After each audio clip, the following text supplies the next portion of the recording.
देख रहे हैं पूरी की जनता उनका आव भगत करने के लिए रोड शो में मौजूद है। तो ये तस्वीरें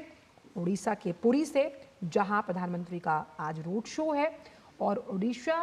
की भी अगर हम बात करें तो वहां पर विधानसभा चुनाव भी हैं और साथ ही साथ आज भी कई अहम सीटें हैं जिन पर आज मतदान होना है। उड़ीसा की 5 अहम सीटें हैं जहां पर आज लोकसभा 2024 के इस जनादेश के लिए भी वोटिंग की जाएगी। और आप प्रधानमंत्री के इस रोड शो में लोगों का हुजूम देख सकते हैं, किस तरह से प्यार करने के लिए प्रधानमंत्री को, उनकी आवभगत के लिए। प्रधानमंत्री भी हाथ हिलाकर उनका अभिवादन स्वीकार करते हुए। बिल्कुल, और इस रोड शो में आप देख सकते हैं दोनों तरफ कितनी ज़्यादा संख्या में जो लोग हैं वो यहाँ पहुँचे हैं और प्रधानमंत्री के साथ इस सीट से जो प्रत्याशी हैं बीजेपी के संबित पात्रा, वो आप देख सकते हैं इन तस्वीरों में। लगातार हम देखते हैं जब प्रधानमंत्री का रोड शो होता है कितनी ज़्यादा संख्या में जो लोग हैं वो पहुंचते हैं आंचल। किसी भी राज्य की बात की जाए और उड़ीसा के जब पुरी की हम बात करते हैं, अपने आप में काफ़ी महत्वपूर्ण स्थान ये। और इससे पहले भी हमने देखा है कि किस तरीके से 4 धामों में इसका नाम आता है। और आप देख सकते हैं कि बहुत अहम सीटें हैं 5, जहां आज लोकसभा के लिए वोटिंग होनी है। सुंदरगढ़ सीट, जुएल ओराम मौजूदा सांसद हैं, यहाँ खड़े हैं। और दिलीप तिर्के, जिन्हें टिकट दिया है बीजेडी ने, वो उनके खिलाफ चुनावी ताल ठोकते हुए। तो आज का मुकाबला बेहद दिलचस्प और ये रोड शो उससे ज़्यादा रोमांचक। और हमारे साथ इस अहम रोड शो पर बात करने के लिए हमारे वरिष्ठ जो सहयोगी हैं, सलाहकार संपादक विनोद मिश्रा जी जुड़े हुए हैं। विनोद जी, जब हम पुरी की बात करते हैं तो 4 धामों में पुरी का नाम आता है। उस लिहाज से आज का ये रोड शो, जिस तरह से ये हुजूम यहाँ पर हम देख रहे हैं पब्लिक का, कहीं ना कहीं हम ये मान सकते हैं एक बदलाव का अंदेशा। और अगर आप ये देखिए कि आज का ये भव्य रोड शो का आयोजन इस वक्त हो रहा है जब देश में 5वें फेज का चुनाव चल रहा है। और इस चुनाव से पहले प्रधानमंत्री मोदी ने जिस तरह से रिकॉर्ड वोटिंग का आज लोगों से अपील की है कि आप जहां भी वोट कर रहे हो रिकॉर्ड नंबर से वोट करें, लोग घरों से निकले और लोकतंत्र के इस महा उत्सव में अपना योगदान दें। तो आप ये कह सकते हैं कि एक तरह से प्रधानमंत्री का यह रोड शो, ये भव्य रोड शो जब आप जगन्नाथपुरी में देखते हैं और जब देखते हैं जगन्नाथ धाम के साथ में पीएम मोदी का ये सुबह सुबह आज समुद्र से निकली हुई पहली किरण जब जगन्नाथ मंदिर के उस शोभा में बढ़ाती हुई और उसमें प्रधानमंत्री मोदी के रोड शो को निहारती हुई जब किरणें निकलती है, तो आप कह सकते हैं कि लोकतंत्र में इससे ज्यादा भव्यता का दृश्य कोई हो नहीं सकता जी। सबसे सुंदर खूबसूरत चीज तो ये है कि एक तो जगन्नाथ धाम, जिसमें आजल बता रही थी कि ये 4 जो महत्वपूर्ण तीर्थ स्थानों में भारत का एक महत्वपूर्ण स्थान है। तो आप कह सकते हैं कि वहां अगर मोदी सुबह सुबह के इस यात्रा में है और उस यात्रा में जहाँ से यात्रा ही पूरे विश्व का एक सबसे बड़ा आकर्षण का केंद्र होता है, तो आप कह सकते हैं कि लोकतंत्र में आज सुबह सुबह की ये छवि जो है वो एक ऐतिहासिक है। और ये ऐतिहासिक दिन भी है जब ये 5वें फेज का ये चुनाव होने वाला है और लोकतंत्र इस महा उत्सव को देख रहे होंगे तो उन्हें लग रहा होगा कि आज उनकी जनभागीदारी जो है वो भी एक सुनिश्चित करना उनका एक कर्तव्य होता है। अच्छा जी बिल्कुल विनोद, ना सिर्फ जो भागीदारी सुनिश्चित करने की अगर बात की जाए और ख़ासतौर से अगर देखा जाए इस रोड शो की हम बात करें तो आप देख सकते हैं जगन्नाथपुरी, यहाँ पर ना सिर्फ लगातार जो श्रद्धालु हैं वो तो पहुँचते हैं, लेकिन आज जिस तरह की भीड़ यहाँ नज़र आ रही है, अंदाज़ा आप उससे लगा सकते हैं जो लोग हैं वो यहाँ पहुँचे हैं प्रधानमंत्री को देखने के लिए।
नगाड़ों के साथ साथ यहाँ स्वागत जो है वो प्रधानमंत्री का किया जा रहा है। पारंपरिक जो वाद्य यंत्र हैं उनकी आवाज़ें हमने सुनी, करतल ध्वनि के साथ एक बड़ा ही भव्य तरीके से स्वागत जो है, और उसके साथ साथ जो मंत्रोच्चारण है वो भी लगातार यहाँ रहा। विनोद जी, जानना चाहेंगे आपसे, क्योंकि जब पूरी सीट की खास तौर से बात की जाए, ना सिर्फ पूरी बल्कि ओडिशा की जो और भी सीटें हैं, अब तक माना जा रहा है कि इस बार काफ़ी बदलाव जो है राजनीतिक रूप से उसमें देखने को मिलेगा। और अक्सर हमने देखा है जहाँ जहाँ प्रधानमंत्री का रोड शो रहा है वहाँ से ना सिर्फ जो वोटिंग प्रतिशत है, जो मतदाता हैं वो तो जागरूक होते ही हैं, लेकिन जो बदलाव की बयार है कहीं ना कहीं इस रोड शो के साथ मिलते हुए नजर आती है। डेफिनेटली बहुत बढ़िया सवाल किया है आपने। प्राइम मिनिस्टर मोदी का ये रोड शो जो है, कम से कम आप इस बात के हम लोग गवाह हैं और साक्षी है, जब लोकतंत्र में जब हम बात करते हैं कि लोगों के साथ एक सीधा संवाद। विनोद जी, आपसे दोबारा संपर्क साधेंगे, आपकी आवाज़ हम तक नहीं पहुंच रही है, लेकिन आपने बहुत बेहतरीन तरीके से, जितना हम समझ पाए, वो ये कह रहे हैं कि क्योंकि वो खुद वहाँ पर साक्षी हैं, तो वो ये महसूस कर पा रहे हैं कि जिस तरह से लोगों का प्यार प्रधानमंत्री को मिल रहा है, और ख़ास तौर पर जिस पूरी जगन्नाथ धाम की हम बात कर रहे हैं, यहाँ पर आप हुजूम देखकर समझ सकते हैं। और इस बार अगर हमने देखा मुकुल, तो ख़ास तौर पर कई चुनावी जनसभाएं यहाँ पर प्रधानमंत्री की हुई हैं, और उस लिहाज से बीजेडी की अगर बात की जाए तो उसे घेरने की कोशिश भी की गई कई मुद्दों पर, जिसमें सबसे अहम अगर बात की जाए तो ओडिशा अस्मिता जो था बनाम, ये बहुत अहम मुद्दा रहा है इस लोकसभा चुनाव 2024 को लेकर। बिल्कुल आंचल, लेकिन खासतौर से इस रोड शो की बात की जाए, हमने देखा कैसे जो महिलाएं हैं वो आगे चल रही थी, यहाँ पे नेतृत्व कर रही हैं इस रोड शो का, और साथ ही साथ जो लोग हैं ना सिर्फ दोनों तरफ सड़कों के छोर पे नज़र आए, बल्कि जो इमारतें हैं आसपास उनकी छतों पर भी नज़र आए, हाथ हिलाकर प्रधानमंत्री का वो स्वागत कर रहे थे। प्रधानमंत्री ने भी हाथ हिलाकर उनका अभिवादन स्वीकार किया। ये तस्वीरें अपने आप में काफ़ी कुछ बयां करती हैं, किस तरीके से प्रधानमंत्री जहां भी पहुंचते हैं नई ऊर्जा का संचार करते हैं, और उसी ऊर्जा से लबरेज जो उत्साह है वो पूरी तरीके से चरम पर नजर आता है। बिल्कुल, और आप देख सकते हैं हर आयु वर्ग का व्यक्ति यहाँ प्रधानमंत्री को एक जन सेवक, प्रधान सेवक के तौर पर देख रहा है, जिसका जिक्र प्रधानमंत्री ने हर चुनावी जनसभा में किया है। और आप देख सकते हैं कि यहाँ पर भी चाहे बच्चे हैं, बुजुर्ग हैं, और जिस आधी आबादी की हम बात कर रहे हैं, जो पूरी उम्मीद की जा रही है कि इस बार का हमेशा से वैसे तो अहम वोट बैंक रहा है, लेकिन आधी आबादी की जो मुखर आवाज़, जिसमें लगातार प्रधानमंत्री ने कहा कि जब हम विकास की बात करते हैं उसकी अगुवाई महिलाएं करती हुई नजर आए, और यही आत्मनिर्भर भारत की वो सशक्त तस्वीर है जिसको हम यहाँ भी देख पा रहे हैं। पारंपरिक वेशभूषा में यहाँ पर लोग मौजूद हैं। मंत्रोच्चारण के साथ इस रोड शो में आपने ध्वनि के साथ सुना, करतल ध्वनि के साथ सुना कि किस तरह से लोग जब जानते कि आज काफ़ी अहम दिन है दो लिहाज से, क्योंकि विधानसभा चुनाव भी हैं उड़ीसा में, क्या वहाँ पर बदलाव होता है नहीं, इसका फैसला भी जनता को करना है। और लोकसभा 2024 की जब हम बात करते हैं चुनावों की, तो आज 5 अहम सीटें हैं जहाँ वोट डाले जाएंगे, जिसमें बारगढ़, सुंदरगढ़, बुलंगीर, कंधमाल और अस्का शामिल हैं। जी बिल्कुल, इन सीटों पर जो मतदान है वो जारी है, लेकिन इसके साथ साथ जो सीटें बचती हैं वहाँ पर भी जो मुकाबला है दिलचस्प देखने को मिलेगा। और ख़ासतौर से इस रोड शो की अगर हम बात करें, जैसा आपने कहा कि जो लोग हैं पारंपरिक वेशभूषा में, और उसके साथ साथ जो वहाँ की लोक संस्कृति है उसकी भी झलक इस रोड शो में हमें यहाँ देखने को मिली। क्योंकि भगवान जगन्नाथ की भी अगर हम बात करें तो अलग अलग तरह की जो कहानियाँ हैं वो प्रचलित हैं उनके बारे में, और ख़ासतौर से ये कहा जाता है कि जब तक भगवान जगन्नाथ नहीं चाहते वहाँ पर कुछ नहीं होता। विनोद जी, अगर देखा जाए तो शायद जगन्नाथ जी की ही इच्छा के मुताबिक हम कह सकते हैं कि यहाँ एक ये जो भव्य रोड शो है ये भी आज हमें देखने को मिला।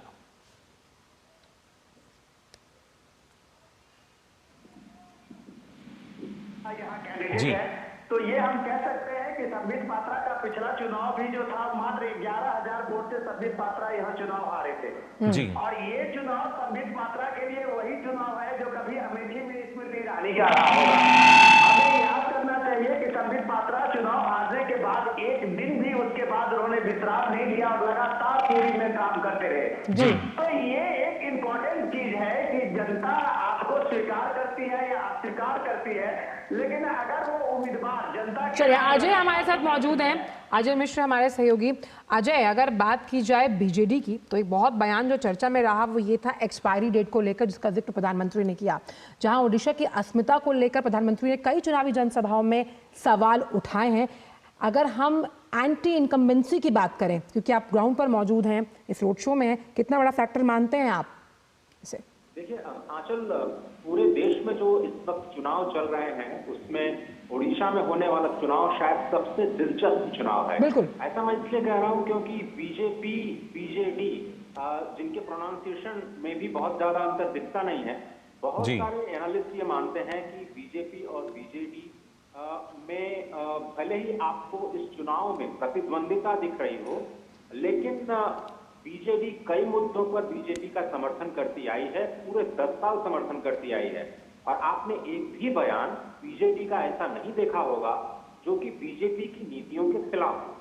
लेकिन जिस तरह से प्रधानमंत्री ने एक टीवी इंटरव्यू में ये कहा था कि ये उनके चुनाव की मजबूरी होती है कि जब भी उनको इलेक्शन फाइट करना होता है तो उनको राज्य में जाकर के राज्य के मुख्यमंत्री के खिलाफ बोलना पड़ता है। जी। तो मजबूरी है, पॉलिटिकल मजबूरी है, क्योंकि उनको प्रतिद्वंदिता में उतरना पड़ा है। ऐसा वो नहीं चाहते हैं। और ये सवाल था वन नेशन वन इलेक्शन को लेकर के कि क्या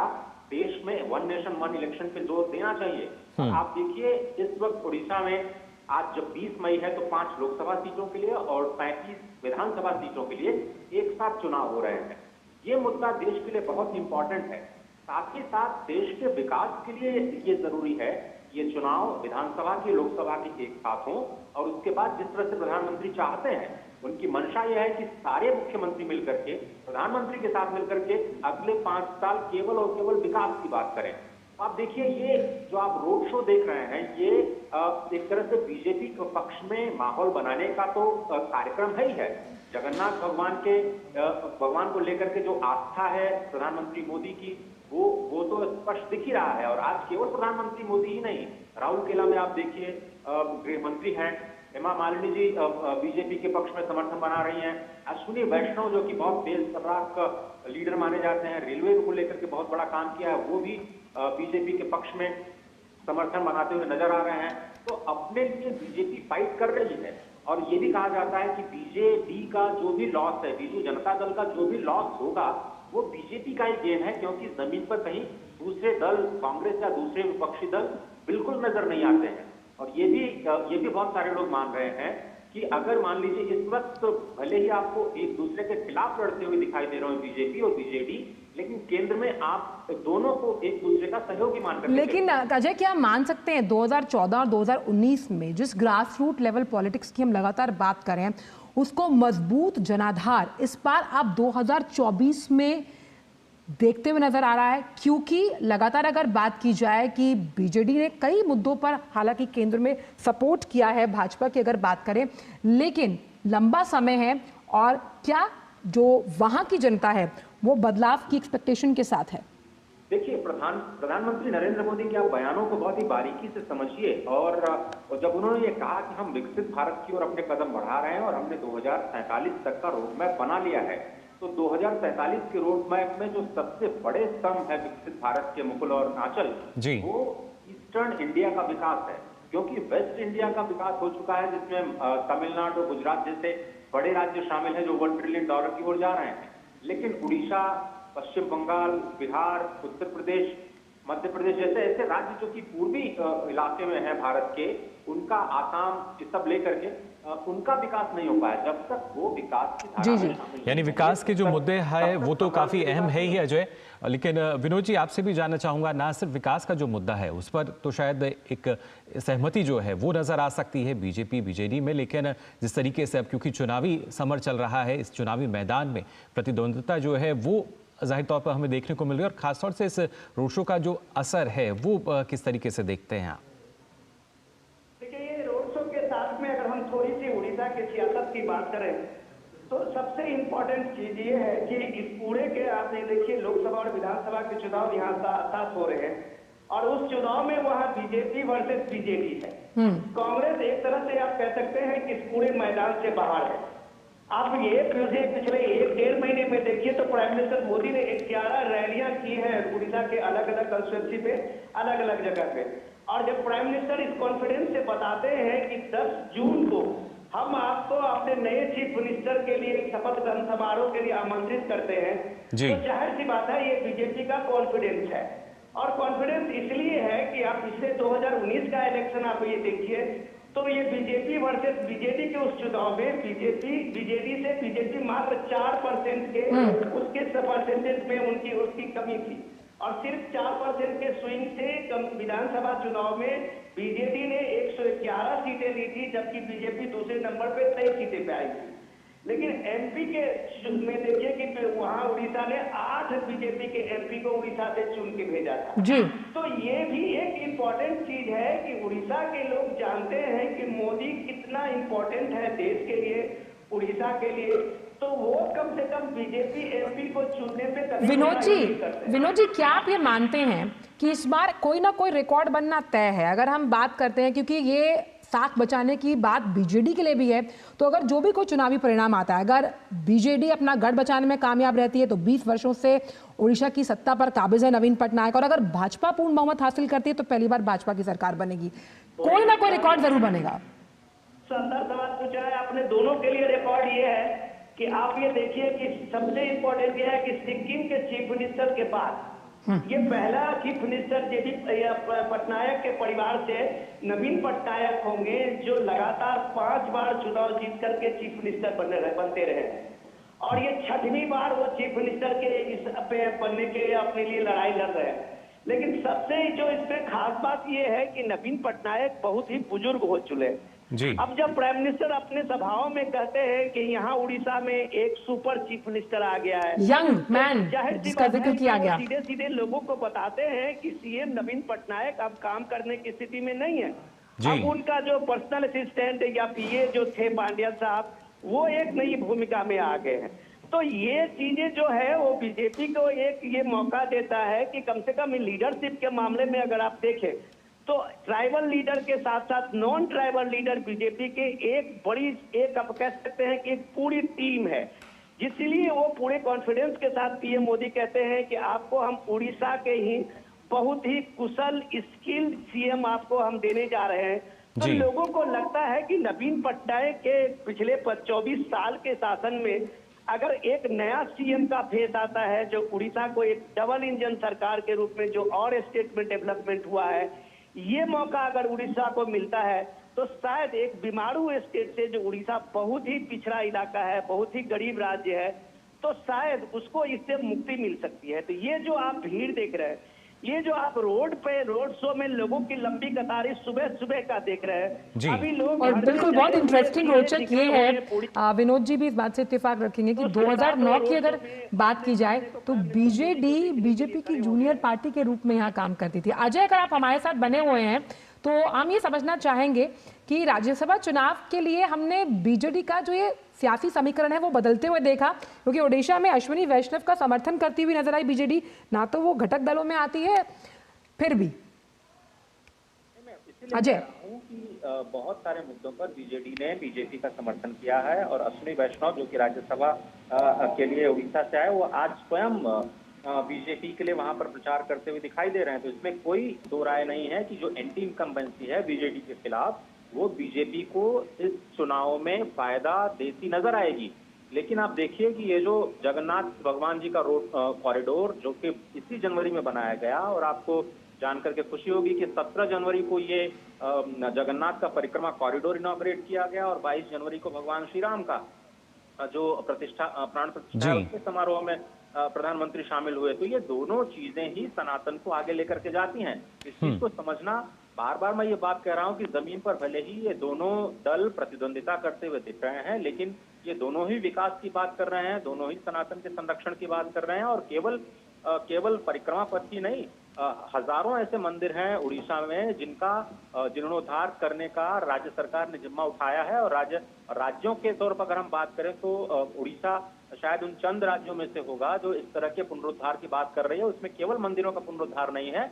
अलग अलग जो संस्थान, जो ऐतिहासिक और पुरातात्विक महत्व के संस्थान हैं, उनका पुनरुद्धार शामिल है। उड़ीसा में अगर हम इकोनॉमिक तौर पर बात करें आंचल, तो ये उड़ीसा एक सरप्लस राज्य है, रेवेन्यू सरप्लस राज्य है। लेकिन जिस तरह से विनोद जी बता रहे थे कि ये एक बीमारू राज्य में गिना जाता था और अभी भी बहुत सारे ऐसे इलाके हैं जो पिछड़े हुए हैं, वहां पर केंद्र की योजनाएं पूरी तरह से पहुंच नहीं पाई हैं। लोग ये आरोप लगा रहे हैं कि राज्य सरकार उनको रोक रही है और उसमें एक रोड़ा बन करके उभर रही है या फिर अपने ठप्पे के साथ उन योजनाओं को लागू कर रही है। क्या इन बातों को जनता समझेगी? यहाँ प्रधानमंत्री और बीजेपी के जो दूसरे नेता हैं इस बात को समझा पाएंगे कि ठीक है, सभी लोकसभा और विधानसभा दोनों ही स्तर पर विकास के ही कार्य होते हैं, लेकिन वाकई विकास कौन चाहता है? और क्या जो ये लगातार 5 बार का जो इन्होंने विधानसभा चुनाव जीता नवीन बाबू ने, जी वो छठी बार अजय, लेकिन चुनावी मुद्दों के अलावा जब पाएंगे। जैसा आपने कहा कि जो सनातन धर्म को जिस तरीके से बढ़ावा दिया जा रहा है और खासतौर से जो आस्था विश्वास की हम बात करें, वो भी इस चुनाव में अहम हम मान सकते हैं, खासतौर से पूरी की बात की जाए तो। रुपए का प्रोजेक्ट है परिक्रमा मार्ग में, और बिना किसी दिक्कत के वहाँ के लोगों को जो सैकड़ों साल से भगवान जगन्नाथ के श्री मंदिर के आसपास रह रहे थे, उनको उचित मुआवजा देकर के उनके सभी भावनाओं का ख्याल रखते हुए जिस तरह से राम मंदिर में किया गया कि उनको रिप्लेसमेंट किया गया, उनको उचित स्थान दिया गया, मुआवजा दिया गया और सभी का सम्मान किया गया कि भाई आपने श्री मंदिर के लिए इस भूमि का दान किया है। और श्री मंदिर का जो प्रोजेक्ट है वो बहुत बड़ा प्रोजेक्ट इसलिए है क्योंकि 80 लाख लोग जो उड़ीसा में आते हैं भगवान श्री मंदिर और लिंगेश्वर जैसे और कोणार्क जैसे जो ट्रायंगल कहा जाता है, आध्यात्मिक ट्रायंगल उड़ीसा का पुरी बीच के साथ में, वहां के दर्शन के लिए आते हैं 80 लाख लोग, जो कि परिक्रमा मार्ग के बाद ये कहा जा रहा है कि कई गुना बढ़ सकते हैं। तो ये उड़ीसा को एक नए रूप में प्रोजेक्ट करना पूरे वर्ल्ड स्टेज पे, यही तो जो उड़िया कहते हैं ना कि उड़िया गौरव के लिए बहुत जरूरी है। अजय, बिल्कुल आपने सही बोला, लेकिन इस पर एक टेक हम विनोद जी का। विनोद जी, जब हम बात कर रहे हैं कि इस पर कड़ी चुनौती देती हुई बीजेपी नजर आ रही है बीजेडी को, यहाँ पर आधी आबादी या फिर महिलाओं का अगर हम जिक्र करें, जिसमें 70 लाख महिलाएं हैं उड़ीसा में और करीबन 6 लाख से ज्यादा जो सेल्फ हेल्प ग्रुप्स यानी स्वयं सहायता समूह से जुड़ी हुई हैं, और इसी कड़ी में शक्ति वंदन कार्यक्रम के जरिए बीजेपी की नजर इन वोटर्स को साधने की भी रहेगी। विनोद जी, आगे बढ़ाता हूं कि उड़ीसा का यूनिकनेस को आप ये समझिए कि जब यहाँ पे पूर्वोत्तर भारत में खास करके बिहार यूपी में आप जिस तरह से जातिगत राजनीति का बोलबाला देखते हैं, उसके साथ में अगर आप उड़ीसा को देखें तो ये आपको एक कमाल का एक उड़ीसा का रहा है लोगों की अपनी एक लोकतंत्र के प्रति,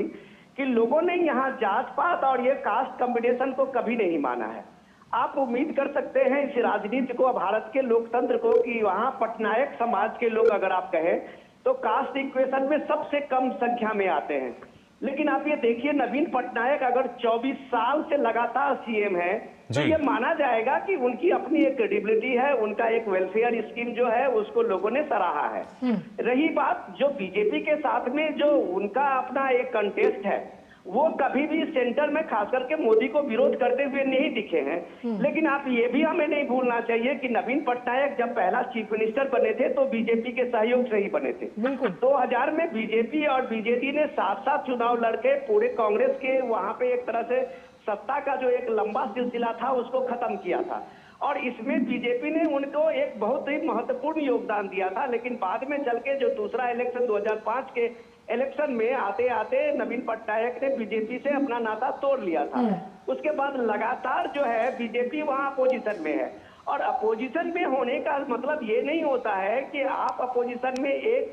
नीतिगत फैसले पे एक सकारात्मक सहयोग देते हुए आप राज्य को आगे बढ़ाते हैं। लेकिन बीजेपी वहां एक तरह से नवीन पटनायक के घोर विरोधी के रूप में है। आज अगर कांग्रेस की हालत आप ये देखिए कि उनको कायदे का 10 आप पूरी में ही आप ले लीजिए कि कांग्रेस के जो एमपी के कैंडिडेट थे उन्होंने लास्ट मोमेंट में अपना ये नॉमिनेशन वापस ले लिया था। तो 3-4 ऐसे जगह आप देखें, जैसे आप इंदौर का देखें, जैसे आप सूरत का देखें, उसी तरह से पूरी भी नाम आया था उस पे कि कैंडिडेट ने यह आरोप लगा के कांग्रेस के नेतृत्व पे यह आरोप लगाया था कि इतना लंगर व्यवस्था कांग्रेस की है, जो एक सीट से कोई जीत सकता तो मैं अपना उम्मीदवारी वापस ले देती हूँ, मेरे पास इतने पैसे नहीं है, और पूरी के कैंडिडेट ने अपना कैंडिडेचर वापस ले लिया था। तो कमोबेश ये स्थिति जो कांग्रेस ने वहां बनाई है, तो एक तरह से तो विनोद जी क्या ये मान सकते हैं? ये लड़ाई, एक मिनट में पूरी कर दूं, ये लड़ाई जो है अब सीधे सीधे बीजेपी और बीजेडी पे है, और बीजेपी और बीजेडी में जो ये राइवलरी है वो सीधे सीधे असेंबली के साथ साथ लोकसभा के चुनाव में ज्यादा से ज्यादा नंबर्स के लिए है। बिल्कुल। इसमें अभी कोई दोस्ती नहीं है, ये सीधी लड़ाई है। और जी लोगों बिल्कुल, के ये सामने क्योंकि में चुनावी BJP मैदान और में जब BJP अपने-अपने प्रतिद्वंदी होते आपने हैं। बहुत अहम बात की और इसका इसी पर एक टेक आपका ये भी विनोद जी, आप बेहतर बता पाएंगे राजनीतिक समझ के लिहाज से कि इंडी गठबंधन से जो दूरी दिखाई है बीजेडी ने, इसका सियासी मतलब क्या यही है कि वो बीजेपी को कोई एक मौका नहीं देना चाहते कि उनके खिलाफ माहौल बनाया जाए उड़ीसा में? क्या आप ये जरूर कह सकते हैं कि नवीन पटनायक का ये लास्ट अपना एक टेन्योर का वो ये चाहते हैं कि उड़ीसा में उनका जो एक चला है उसको नवीन पटनायक अपने किसी बेटे भतीजे और परिवार के किसी लोगों को आगे नहीं बढ़ाया है इस सत्ता की राजनीति में। वो भी एक तरह से वहाँ एक आदर्श है। लेकिन अब सवाल है कि नवीन पटनायक पिछले 4-5 सालों से उतना एक्टिव नहीं रह पाते हैं।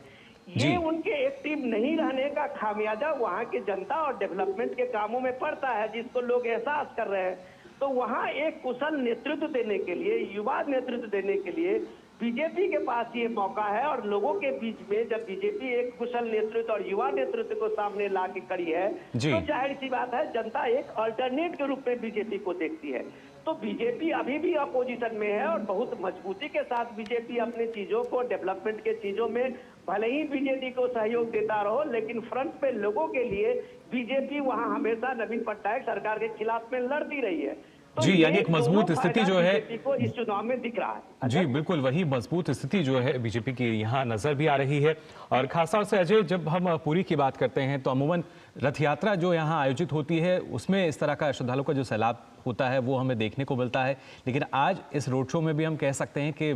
ज़बरदस्त संख्या में, भारी संख्या में जो लोग हैं वो पहुंचे हैं और कहीं ना कहीं कोशिश कर रहे हैं कि प्रधानमंत्री की एक तस्वीर को अपने मोबाइल में कैद कर पाएं। देखिए, जो भगवान जगन्नाथ की पूरी यात्रा है वो शायद उड़ीसा का सबसे बड़ा महापर्व आप कह सकते हैं। और लाखों की संख्या में बताया जाता है कि 30 से 40 लाख लोग एक ही दिन भगवान जगन्नाथ की रथ यात्रा में शामिल होते हैं। तो उसमें उसका तो कोई मुकाबला कर नहीं सकता। लेकिन प्रधानमंत्री मोदी की भी लोकप्रियता, और खासतौर पर जब पूरा देश इस चीज को देख रहा है कि वो सनातन मूल्यों को फिर से प्रतिस्थापित करने के लिए कैसे जी जान से जुटे हुए हैं और वापस रिवाइवल की जो कोशिश हो रही है, तो उड़ीसा में इतनी बड़ी संख्या में जन सैलाब का उमड़ना और प्रधानमंत्री मोदी के प्रति जो लोगों का आस्था और विश्वास है, वो कहीं न कहीं ये दिखाता है कि जो लोगों का आकर्षण है प्रधानमंत्री के प्रति वो कम नहीं हुआ है। और क्या ये जो श्री मंदिर के परिक्रमा मार्ग के आसपास आप जो ये भीड़ देख रहे हैं जी, वो बीजेपी के प्रति अपने रुझान में या फिर चुनावों में कुछ उसका फल दे पाएगी, वो थोड़ा सा उसके लिए थोड़ा हमें इंतजार करना पड़ेगा। लेकिन ये तो बात है कि जब इतने लंबे समय से 25 वर्षों से अगर एक ही शासनकाल आप देख रहे हो तो कुछ न कुछ जनता बदलाव जरूर चाहेगी। और आप देखिए कि जब कई विपक्षी दल तो सामने है ही नहीं है बीजेपी के अलावा, और जिस तरह से महिला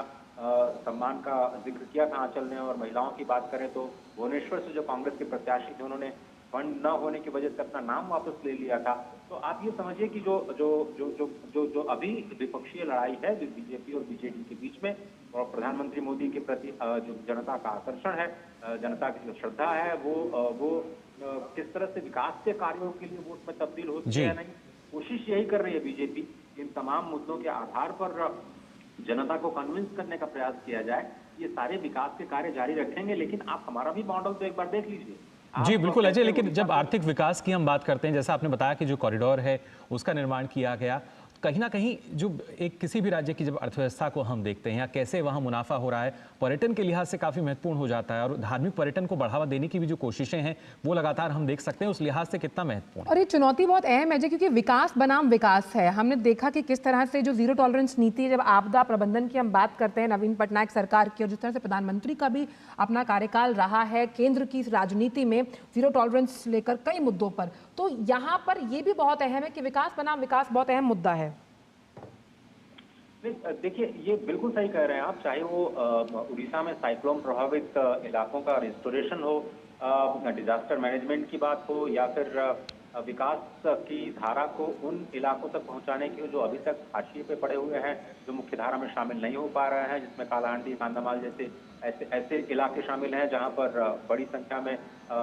जनजातियां रहती हैं। तो कैसे विकास की कहानी को आप आराम-ओ-खास तक पहुंचाएं, यही राज्य और केंद्र के स्तर पर नीतियों के केंद्र में रहता है। लेकिन जिस तरह से अगर हम उड़ीसा के आर्थिक केंद्रों की बात करें तो उसमें धार्मिक पर्यटन मुकुल कह रहे थे कि बहुत ही इंपॉर्टेंट है, जो कई गुना बढ़ने की संभावना है आने वाले दिनों में। साथ ही साथ जो वहाँ का रॉ मटेरियल है जिसके लिए वो जाना जाता है उड़ीसा, जी। वहाँ के रॉ मटेरियल को आप कैसे वहाँ के विकास के लिए इस्तेमाल कर सकते हैं और उड़ीसा के वो काम आ सकता है कि नहीं, या फिर उसके लिए कुछ अलग से प्रबंधन या फिर प्रयोग करने की जरूरत है। तो केवल नीतियों को लागू करने की बात है कि कौन बेहतर ढंग से जनता के हित में लागू कर पाता है, और शायद यही एक आधार होता है जिस पर जनता अपने नेतृत्व को चुनती है। तो क्या बीजेडी की नीतियों का एक विकल्प के तौर पर बीजेपी की जो क्रियान्वयन की नीति है पूरे देश में जो देखा है, आउटकम के तौर पर जिस तरह से प्रधानमंत्री फोकस करते हैं, 100% सैचुरेशन पर फोकस करते हैं, बिना किसी भेदभाव के नीतियों को लागू करने की बात पर फोकस करते हैं, क्या इन राष्ट्रीय मुद्दों को लोकसभा के चुनाव में वहां की जनता प्राथमिकता देगी, ये देखने वाली बात होगी। पर इसमें कोई संदेह नहीं है कि 800 करोड़ रुपए का जो परिक्रमा मार्ग बनाया गया है, अब इसका असर वहां के पर्यटन पर पड़ेगा, वहां के अर्थव्यवस्था पर जरूर पड़ेगा और सकारात्मक पड़ेगा। और कैसे इसको और ज्यादा गति दी जाए, यही बीजेपी और बीजेडी दोनों की कोशिश होगी। कि भगवान जगन्नाथ को तो बिल्कुल अलग किया ही नहीं जा सकता उड़ीसा की राजनीति और उड़ीसा के आर्थिक परिदृश्य से, लेकिन कैसे उसको बेहतर किया जाए जनता के हित में, यही दोनों पक्षों की कोशिश होगी जनता को समझाने की। बिल्कुल। और जो खासतौर से राजनीतिक परिदृश्य की हम बात कर रहे हैं विनोद जी, नीतियां और उसके साथ साथ निर्णय, इन दोनों के साथ हम मान सकते हैं एक तरीके से विकास का आधार इनको माना जा सकता है। और ओडिशा में बीजेपी की तरफ से कोशिश यही है कि इसी विकास को और गति दे सकें। देखिए, मैं अजय की बात को आगे बढ़ाता हूँ। ये पुरी जो है, आप ये सोचिए कि ये जैसे कहा जाता है कि उड़ीसा की आत्मा जो है वो जगन्नाथ धाम को लेके पुरी में है।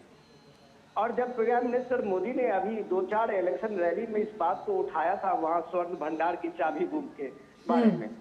तो वो एक बड़ा सा लोगों के बीच में एक चर्चा का विषय बना है कि नवीन पटनायक के दौर में उड़ीसा के सबसे जब आत्मा जगन्नाथ जी हैं, जगन्नाथ धाम है, और वहाँ उनका जो स्वर्ण भंडार है उसकी चाबी गुम हो गई है। एडमिनिस्ट्रेशन को बाद में ये कहना पड़ा कि हमें एक डुप्लीकेट चाबी मिली है। तो अब ये सवाल तो उठने लगा है कि यहाँ जो सनातन की जो एक सबसे प्रसिद्ध केंद्र को, अगर ये राज्य सरकार एक सुरक्षित और एक तरह से लोगों का की जो आस्था का एक ये प्रतिबिंब बनता हुआ जगन्नाथ का ये धाम है, वहाँ अगर आप उसके भंडार की चाबी गुम हो जाती है तो इसका मतलब कहीं ना कहीं वहाँ स्टेट गवर्नमेंट की एक कैपेसिटी है। और इस बात को लोग चर्चा करने लगे हैं, ये एक मुद्दा वहाँ पे बनते हुए दिख रहा है। जब बात वो कह रहे थे अजय कॉरिडोर की, तो आप ये देखिए कि ये जो सांस्कृतिक वैभव का जो ये दौर शुरू हुआ है पिछले 10 वर्षों में मोदी के दौर में, तो देश के अलग अलग जो सांस्कृतिक केंद्र हैं, जो धार्मिक स्थान है, जो माना जाता है कि भारत की एकता के सूत्र जो है वो इसी धार्मिक और इसी जो महत्वपूर्ण भारत की सांस्कृतिक केंद्र है उसी के जरिए है। लेकिन पता नहीं आजादी के बाद इसका कभी कोई विकास नहीं हुआ, और एक तरह से ये सारे धार्मिक केंद्र जो आस्था के केंद्र थे, चाहे वो शंकराचार्य के चारों मठों हो या फिर उड़ीसा के ये जगन्नाथ धाम के वो सारे तीर्थ स्थल हो, वो एक या बनारस का काशी कॉरिडोर को काशी विश्वनाथ जी का मंदिर हो, अयोध्या के रामलला के प्राण प्रतिष्ठा के बाद ही दुनिया के सतह पे उसे जान पाया हो। तो ये सारी चीजें जो एक उद्भव देखते हैं, जिसको आप कहते हैं कि विकास के साथ विरासत के साथ विकास, तो विरासत संभालने का जो ये 10 साल का फेज है, वो प्राइम मिनिस्टर मोदी को जब आप पूरी देखते हैं तो लोगों को एक बड़ा एक विश्वास जगता है अपने लीडर के प्रति। आप ये सोच सकते हैं कि 10 लाख से ज्यादा लोग एक रथ यात्रा में यहाँ 20 से 25 लाख लोग दुनिया के विदेशी से प्रवासी से लेके और विदेशी पर्यटक जिस शहर में आते हो, उस शहर की पूरी इकोनॉमी एक धार्मिक केंद्र को लेके है, उड़ीसा जगन्नाथ जी को लेके है, जगन्नाथ धाम को लेके है। और उसकी भव्यता अगर सरकारों ने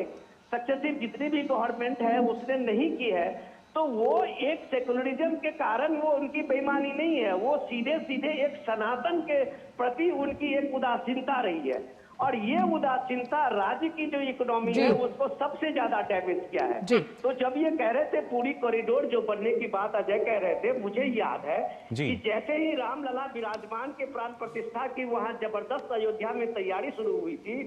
तो उड़ीसा के लोगों, खासकर के पुरी के लोगों को भी ललक बढ़ी थी कि जगन्नाथ धाम जो है वो भी पूरे दुनिया में उसी तरह के आकर्षण है, इसका भी डेवलपमेंट होनी चाहिए। तो वो कॉरिडोर बनना शुरू हुआ, वहां राज्य सरकारों की भी एक भूमिका थी उसमें, लेकिन वो एक तरह से एक भगवान अयोध्या का पुनर्निर्माण के साथ में ही पुरी का वो पुनर्निर्माण का काम शुरू हुआ था। तो ये लोगों ने देखा है, महसूस किया है कि भारत के ये जो सांस्कृतिक केंद्र है, सांस्कृतिक धरोहर है, ये मोदी के इस दौर में 10 साल के दौर में उड़िया गौरव या फिर उड़िया अस्मिता की जब हम बात कर रहे हैं तो वो अहम मुद्दा हो सकता है। लेकिन मैं आपसे एक ही चीज समझना चाहूंगी कि जब हम विरोधी वोट बैंक की बात करते हैं, खास तौर पर लगातार कोशिश ये की जा रही है, अगर हम उड़ीसा की बात करें तो किस तरह से ये अगर विरोधी जो वोट बैंक है, अगर ये बीजेपी और कांग्रेस में बंटता है तो उसका सीधा फायदा बीजेडी को होता हुआ नजर आएगा। इसके बारे में क्या कहेंगे आप? देखिए, ये सवाल तो आपका दुरुस्त है, लेकिन अगर आप 2019 के इलेक्शन में देखें तो थोड़ा सा आपको इसमें ये देखना पड़ेगा कि लोगों ने ये मान लिया है कि कांग्रेस की भूमिका यहाँ पे नहीं है। तो कोई भी समझदार वोटर जो है वो ये बात जान लेता है जब इसकी भूमिका नहीं है तो अपना वोट जाया नहीं करता है। उस समय में भी आप देखें, उड़ीसा में 8 सीटें सिर्फ कांग्रेस को 141 की असेंबली में सिर्फ 8 सीटें आई थी। तो ये उसके बाद की स्थिति आप ये देखें, मैंने नहीं देखा राहुल गांधी का कोई बड़ा दौरा या बड़ी रैलियां उड़ीसा में कहीं होती हो। एक वर्चुअल रैली मुझे याद है कि राहुल गांधी की हुई थी। तो जाहिर सी बात है, जब लीडरशिप जो है वहां के लोकल लीडरशिप पे उस चीज को छोड़ देती है, फिर उसको लगता है कि भाई जो करना है आप करिए, तो सही बात है कि लोगों में वो कनेक्ट नहीं हो पाता है। आज जब प्राइम मिनिस्टर मोदी की ये रैली देख रहे हैं, ये किलोमीटर दूर चलते हुए लोगों का वो काफिला देख रहे हैं, तो ये जाहिर सी बात है कि लोगों की एक आस्था मोदी के साथ सीधे कनेक्ट हो रहा है। बिल्कुल, हर जगह सीधा संपर्क जो है, एक जुड़ाव है मोदी से है। जी, प्रधानमंत्री का सीधा जुड़ाव हम देख पाते हैं जनता से। शैलेंद्र मिश्रा भी हमारे संवाददाता जो हैं वो हमारे साथ जुड़ गए हैं। शैलेंद्र, अगर पूरी खासतौर से बात की जाए, संबित पात्रा जिन्हें पहले हार का सामना करना पड़ा था, लेकिन उसके बावजूद अब नए आत्मविश्वास के साथ पूरी तरीके से लबरेज नजर आते हैं और उसकी ही वानगी इस रोड शो में भी नजर आ रही है।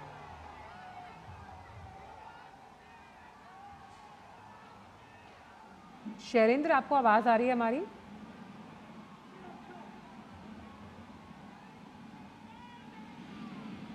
तो ये तस्वीरें आप देख रहे हैं उड़ीसा के पुरी से, जहां प्रधानमंत्री जो है रोड शो कर रहे हैं और साथ ही साथ इस रोड शो को आप देख सकते हैं, देख रहे होंगे जब प्रधानमंत्री नरेंद्र मोदी का ये भव्य रोड शो, ये तस्वीरें बताती हैं कि उत्तर हो या दक्षिण हो, पूरब हो या पश्चिम हो, प्रधानमंत्री नरेंद्र मोदी जब भी इस तरह से कोई रोड शो करते हैं कितना प्यार जनता का मिलता है। देखिए, उड़ीसा आप देखें तो बहुत महत्वपूर्ण इसलिए है कि बीजेपी का ये दावा है कि इतिहास में पहली बार वहां पर वो सत्ता में आने जा रही है। हम जानते हैं कि विधानसभा चुनाव भी लोकसभा चुनाव के साथ उड़ीसा में हो रहा है और बीजेपी पूरा दमखम लगा रही है। हमने देखा कि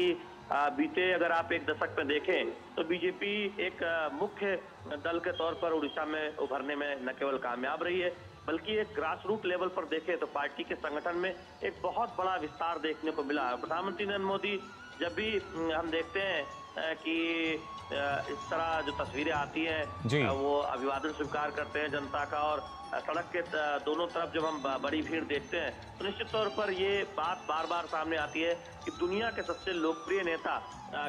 कितने शानदार तरीके से जनता से मुखातिब होते हैं, जनता से कनेक्ट होते हैं और उनका एक अपना अंदाज है जो हर राज्य में दिखाई देता है जब वो जाते हैं। और आज हम उड़ीसा की धरती पर देख रहे हैं, इस महान नगरी में देख रहे हैं किस तरह से लोगों का प्यार उमड़ रहा है प्रधानमंत्री नरेंद्र मोदी के लिए। जी, आप कुछ पूछना चाहेंगे? शैलेंद्र, जैसे कि हम हमेशा मानते हैं कि जगन्नाथपुरी धाम की अगर बात की जाए तो सर्वोपरि धाम माना जाता है। जब सनातन धर्म की बात आती है, जगन्नाथ जी की मूर्ति में धड़कता है भगवान श्री कृष्ण का दिल। और साफ तौर पर हमने देखा कि जो सनातन को लेकर लगातार बीजेपी बात कर रही है, उसकी अस्मिता की, और किस तरह से अगर हम राम मंदिर को भी इससे जोड़कर देखें, ये कितना बड़ा अहम मुद्दा आप बनता हुआ देखते हैं इस बार के ओडिशा से जुड़े इन तमाम जो सीटें हैं जिन पर आज वोट डाले जाएंगे। ये देखिए ममता, आवाज बहुत स्पष्ट नहीं आ रही, लेकिन ये बात बहुत सही है कि प्रधानमंत्री नरेंद्र मोदी की अगुवाई में हमने देखा है कि देश भर में जो धार्मिक स्थल हैं उनका एक कायाकल्प किया गया है। उनका वहाँ पर जो आधारभूत ढांचा है उसको बेहतर किया गया है। आप अयोध्या में रामलला की प्राण प्रतिष्ठा के बाद विकास के तमाम काम देख रहे हैं। आप काशी में जब हमने देखा कि ये काशी विश्वनाथ कॉरिडोर का जो निर्माण हुआ, उज्जैन महाकाल, वहां पर ही हमने देखा कि किस तरह से विकास कार्य हुए। आप जगन्नाथ धाम में देख रहे हैं। तो निश्चित तौर पर ये बखूबी समझती है मोदी सरकार की किस तरह से धार्मिक पर्यटन के जरिए उस क्षेत्र का कायाकल्प किया जा सकता है, विकास के रास्ते पर बहुत तेजी से आगे बढ़ा सकता है। क्योंकि पर्यटन एक ऐसा क्षेत्र है जहां पर हम देखते हैं कि सबसे कम निवेश से या सबसे कम प्रयास से अधिकतम नतीजा मिलता है। अगर आप रोजगार के मोर्चे पर कहें या उस इलाके में विकास की गतिविधियों की बात करें, तो हमने देखा है कि दुनिया के सबसे बड़े धार्मिक पर्यटन नगरी के तौर पर एक तरफ अयोध्या उभर रहा है, वहीं दूसरी तरफ उड़ीसा में पुरी हो, वो हम देख रहे हैं कि वहां पर भी पहले के मुकाबले अब ज्यादा संख्या में, बड़ी संख्या में धार्मिक श्रद्धालु पहुंच रहे हैं। तो ये दिखाता है कि इस बात को बहुत अच्छी तरीके से प्रधानमंत्री नरेंद्र मोदी समझते हैं कि जो हमारी विरासत है उसको संजोने के साथ उसको मजबूत करने का काम करने से लोगों को फायदा भी होगा और बड़ी संख्या में रोजगार के अवसर भी आएंगे। तो निश्चित तौर पर तस्वीरें ही बताती हैं। जी, आप कुछ पूछना चाह रहे हैं? बिल्कुल, जाहिर तौर पर ये तस्वीरें बहुत कुछ अपने में बताती हैं। अजय, आपसे भी जानना चाहेंगे, इस रोड शो के दौरान हमने देखा अलग अलग जो झांकियां हैं वो भी नजर आ रही हैं, कृष्ण सुदामा भी नजर आए, तो योग का अभ्यास भी करते हुए जो युवा हैं वो नजर आए, और इतनी भीड़ में भी जो प्रधानमंत्री हैं उन लोगों से कनेक्ट करते हैं, जुड़ाव करते हैं, उनका जाहिर तौर पर जो मनोबल है वो काफी बढ़ाते हैं।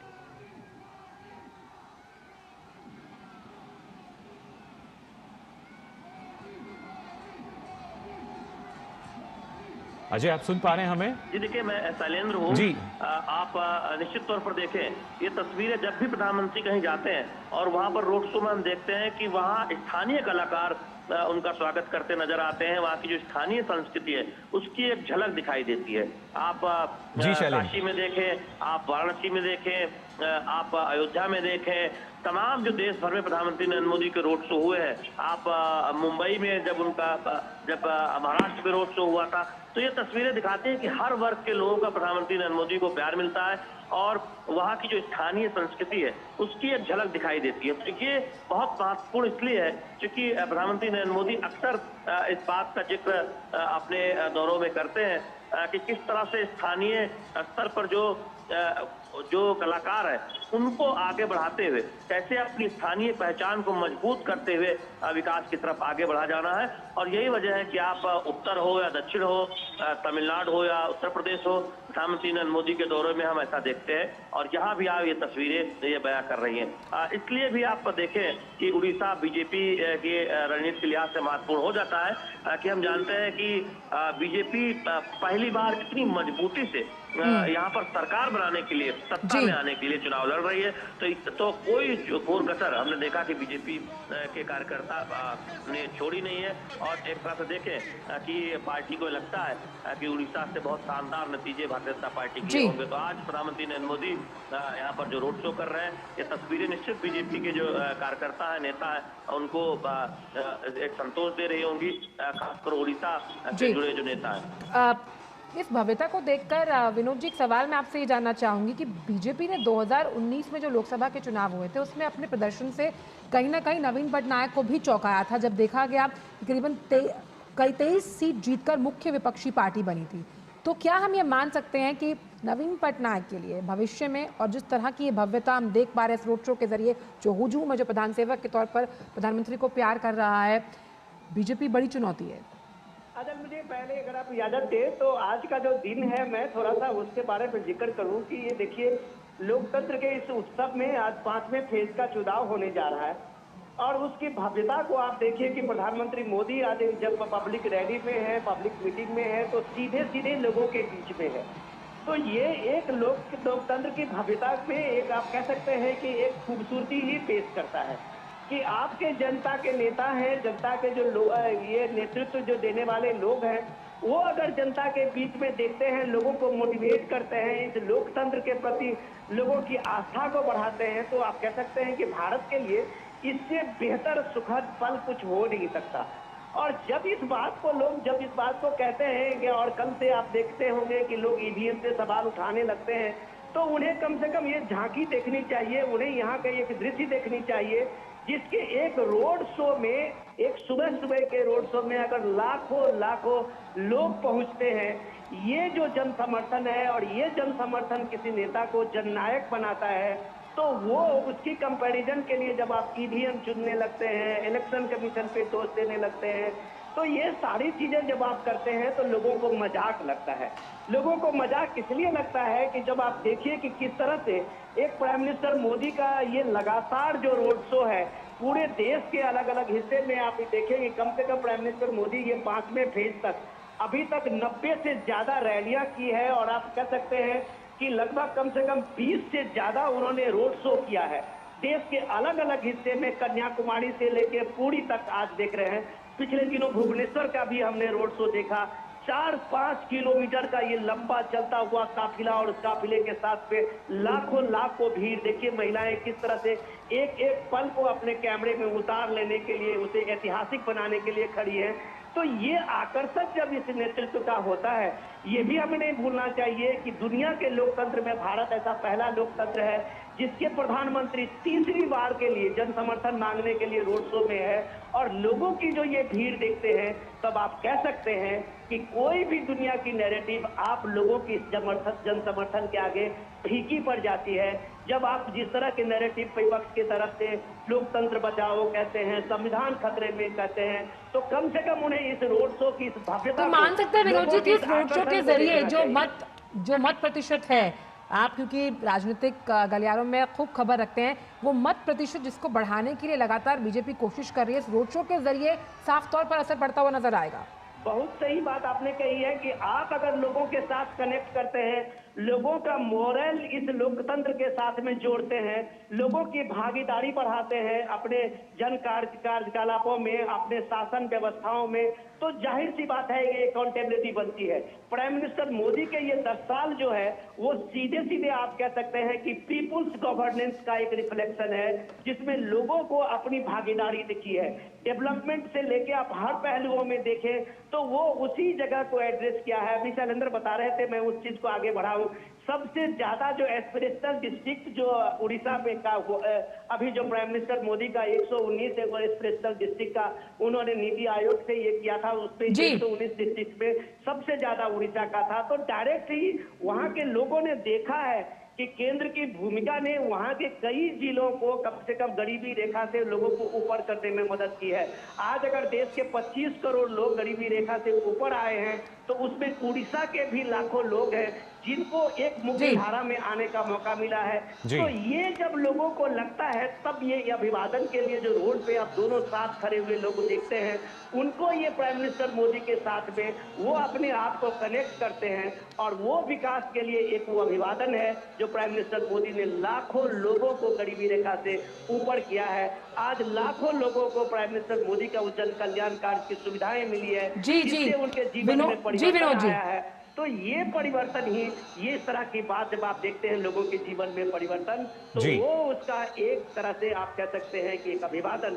आप प्राइम मिनिस्टर मोदी के इस रोड शो में देखते हैं। बिल्कुल, एक बड़ा बदलाव की जब हम बात करते हैं और उस परिवर्तन की अगर बात की जाए, उस परिवर्तन का आधार है विकास, जो कि इस चुनाव में एक अहम मुद्दा भी हमारे सबके सामने है, और जो जनता जनार्दन है वो भी यही चाहती है कि इसी मुद्दे पर जो चुनाव है वो होना चाहिए, जो विकास है वो होना चाहिए। और खासतौर से विनोद जी, क्योंकि लगातार प्रधानमंत्री कहते आए हैं, मतलब आप देखिए लोगों का हुजूम और एक गेम चेंजर जिस तरह से लगातार विनोद जी, अजय, शैलेंद्र मान रहे हैं कि जनता से ये जो एक कनेक्ट है वो गेम चेंजर साबित हो सकता है लोकसभा चुनावों के 2024 के जनादेश को लेकर।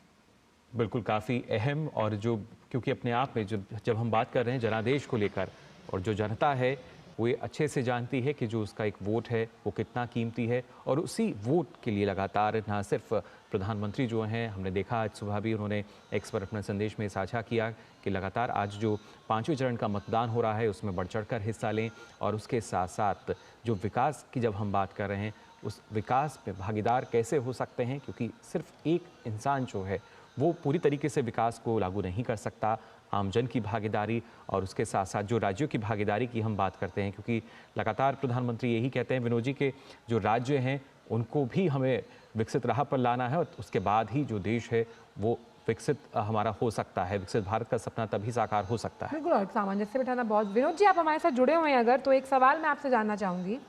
विनोद जी, आपको आवाज़ आ रही है मेरी? जी जी, आ रही है। विनोद जी, मैं ये जानना चाहती हूँ कि जब हम दोनों जो बड़े लीडर्स हैं, बात करते हैं प्रधानमंत्री की और साथ ही साथ नवीन पटनायक की, इनके अगर पर्सनालिटी को देखें तो जहाँ नवीन पटनायक मीडिया से दूरी बनाकर रखते हैं, चुपचाप अपना काम करते हैं, वहीं प्रधानमंत्री जिस तरह से काम करते हैं उनका अंदाजे बयां जो है वो बहुत अलहदा होता है। उस लिहाज से कई राज्यों में हमने देखा कि जनता के पास विकल्प ना होकर उन्हें पता होता है कि हमें किसे वोट करना है, लेकिन यहाँ पर दो मजबूत विकल्प मौजूद हैं, विकास बनाम विकास। उस लिहाज से आप जनता के मन को किस तरह से पढ़ पाते हैं? खास तौर पर सिरमौर माने जाते हैं जब हम राज्य की राजनीति की बात की जाती है नवीन पटनायक, और राष्ट्रीय राजनीति की जब हम बात करते हैं तो प्रधानमंत्री नरेंद्र मोदी। जी, बढ़िया आप सवाल। आचल देखिए, एक इम्पोर्टेंट आपको ये चीज समझना पड़ेगा, ये कोविड के दौर का, ये भारत के लोकतांत्रिक इतिहास के साथ साथ एक पॉलिटिकल जो सिस्टम है हमारा, उसके लिए भी एक तरह से आप कह सकते हैं कि आई ओपनर है। उस दौर में आप देखिए कि प्राइम मिनिस्टर मोदी जिस तरह से पूरे देश के चीफ मिनिस्टर के साथ एक इमरजेंसी मीटिंग के साथ में देश में कोविड के जो भी इंस्ट्रक्शंस है उसको लागू करवाने के साथ साथ जो वर्क है, काम है, लोगों के बीच में सहायता पहुंचाने से लेके वैक्सीनेशन तक का, तो वो दौर आप देखिए कि नवीन पटनायक और मोदी का बीच में जो हमेशा एक केमिस्ट्री रहा है उस चीजों के लिए, वो भी एक अद्भुत दौर हम लोगों ने देखा होगा। और वो अद्भुत दौर के साथ साथ प्राइम मिनिस्टर मोदी, ये जो उनका एक भाव रहा है राज्यों के साथ में, जब वो कहते हैं कि हम अपने इस फेडरलिज्म की बात जब वो कहते हैं और तो तब आप राज्यों के साथ मिलके काम करते हैं, उसका बहुत फायदा उड़ीसा को मिला है, ये नवीन पटनायक भी जानते हैं। तो ये समझ जो है एक राजनीतिक नेतृत्व को, जो हमेशा एक चुनाव के मूड में नहीं होता है, हमेशा एक कन्फ्रंट की स्थिति में नहीं होता है, जब वो राज्य में सहयोग की बात करता है। चल आप ही थोड़ी देर पहले हम लोग डिजास्टर मैनेजमेंट की बात कर रहे थे, जी। वो दौर था 10 साल पहले जब उड़ीसा में एक तूफान में कम से कम सैकड़ों लोगों की मौत होती थी, लाखों करोड़ों का संपत्ति नुकसान होता था। तूफान आज भी है, लेकिन आप वो रिहैबिलिटेशन और रेस्क्यू का वहां पे देखिए केंद्र के सहयोग से और एनडीआरएफ की वहां टीमों से। तो ये एक केमिस्ट्री होता है स्टेट और सेंटर का, भले ही वो अपोजिशन की पार्टी हो, लेकिन उड़ीसा में आज की तारीख में डिजास्टर मैनेजमेंट का 0 कैजुअलिटी का रेस्क्यू और रिहैबिलिटेशन, ये अपने आप में एक विश्व रिकॉर्ड है, और ये बिना केंद्र की मदद से, बिना दोनों के अच्छे ट्यूनिंग से संभव नहीं है। तो ये कॉपरेशन जो है वो एक अपनी जगह में उड़ीसा के लिए आप कह सकते हैं कि देश के मॉडल बना है।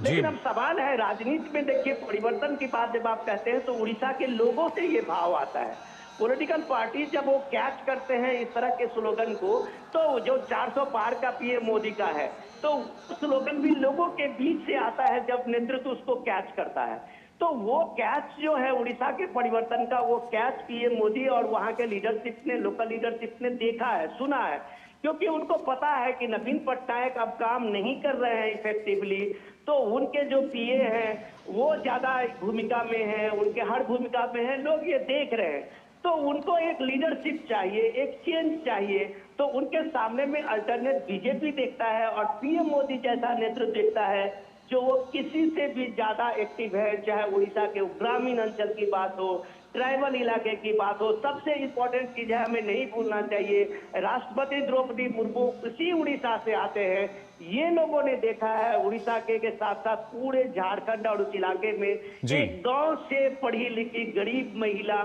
और एक अभाव से ग्रस्त उसका जो संघर्ष है द्रौपदी मुर्मू की, विनोद जी, हम मान सकते हैं जो विकास है, वो एक राष्ट्रपति बनती हैं, तो ये भूमिका जब बीजेपी के नेतृत्व में और पीएम मोदी के साथ में देखते हैं, तब उन्हें लगता है कि सबका साथ सबका विकास जो है वो सिर्फ एक नारा नहीं है, वो पीएम मोदी का एक आदर्श है जब वो राष्ट्रपति द्रौपदी मुर्मू को, यानी विकास जो है वो सीमित नहीं है। और जैसा आपने कहा कि सबका साथ सबका विकास, तो उसी को सार्थक करते हुए पुरजोर तरीके से। विनोद जी जी मैं वही कह रहा था कि जब सामाजिक भागीदारी का और सामाजिक के ताने बाने को आप एक साथ लेके चलते हैं, कोई इस देश में कभी उम्मीद नहीं, सोचा भी नहीं होगा कि एक ट्राइबल अपनी महिला राष्ट्रपति हमारी होगी। अगर उड़ीसा के वो दूर दराज के गांव की एक महिला जो बीजेपी ने उनकी भूमिका बनाती है, एक स्कूल की शिक्षिका को एमएलए बनाती है और उसके बाद वो मिनिस्टर बनते हैं। इसी बीजेपी के शासन में जब सरकारें बीजेपी की टूट जाती है, अलायंस खत्म हो जाता है, तब भी वो महिला एक्टिव भी रहती है, बाद में झारखंड की गवर्नर बनती है। तो कहने का ये है कि वो एक लीडरशिप जो अपने समाज को, अपने लोगों को, चाहे वो पिछड़े इलाके के हों, पिछड़े वर्ग के हों, दलित हों, आदिवासी हों, उनको मुख्य धारा में भूमिका में लाने के लिए प्रयत्नशील होता है। तो इसकी भूमिका जब आप रोड शो में देखते हैं तो आप पहचान नहीं पाएंगे वो किस जात का है, किस वर्ग का है, दलित है, आदिवासी है, पिछड़ा है। ये देश है, देश का समाज है, जो लोग हैं उन्हें इस बात का नेतृत्व पे भरोसा है जी। जो सबका साथ, सबका विकास और सबका विश्वास की बात करता है।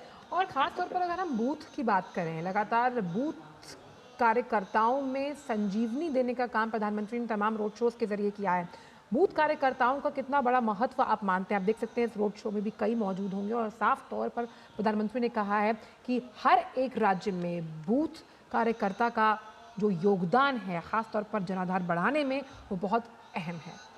ये आप ये बात देखिए कि जब नेतृत्व सामने में होता है तो उसके पीछे वो भूमिका वहाँ के लाखों लाख कार्यकर्ता जो पन्ना प्रमुख हैं वहां तक की होती है। और सबसे खासियत इस नेतृत्व में, बीजेपी के नेतृत्व में, उस कार्यकर्ता को है जिसका एक सीधा संवाद अपने प्रधानमंत्री से है। तो आप अभी कलकत्ता में देखे होंगे कि किस तरह से कार्यकर्ता की भावुकता को देखे होंगे कि वो रोती हुई दिख रही थी प्राइम मिनिस्टर मोदी को एक झलक पाने के लिए, और प्राइम मिनिस्टर मोदी उनको सांत्वना दे रहे थे कि हम आपके साथ हैं और हमेशा आपके साथ हैं। तो ये एक जो उद्गार होता है, एक नेतृत्व के साथ में कार्यकर्ता का अपना कनेक्शन होता है। तो ये इस रोड शो की जो भूमिका में आप देखते हैं कि लाखों लाख लोग रोड पे एक लंबे किलोमीटर तक चलते हुए जा रहे हैं, तो उसमें उस कार्यकर्ता का भी एक बड़ा और बड़ी भूमिका है जो आप प्राइम मिनिस्टर मोदी के लिए समर्पित कार्यकर्ता है, पार्टी के लिए समर्पित कार्यकर्ता है, देश के लिए समर्पित कार्यकर्ता है। तब आपको इस तरह की भूमिका आपको दिखती है।